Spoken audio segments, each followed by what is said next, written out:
अस्सलामुअलैकुम भाई, आज हम मौजूद हैं अभी डबल ए रेस्टोरेंट पे। अभी क्योंकि नया मोबाइल लिया था जिसकी घर वाले कह रहे थे कि भाई खाना वगैरह कुछ खिलाते हैं भाई, तो मैंने कहा चले आए आप खाना खाते हैं।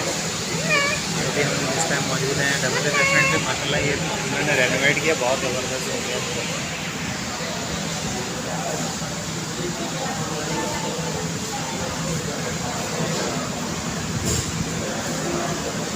नहीं किया भाई।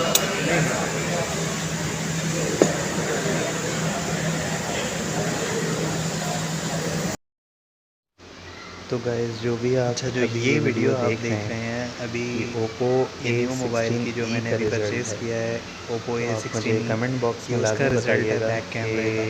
तो इसका आप मुझे रिजल्ट कमेंट जो है में वो ज़रूर कैसा है बताइएगा कैमरे का। कि इसका बैक का रिज़ल्ट कैसा तो है। गाइस ये जो फ्रंट तो मोबाइल मैं अभी है बाद में मुझे चेक करूँगा, अभी ये क्योंकि 24,000 अभी रुपये में आप मिला मुझे है। इसका बैक का बताइएगा कि इसका बैक का जो रिज़ल्ट है वो कैमरे का कैसा इसका है। रिजल्ट आपके सामने है।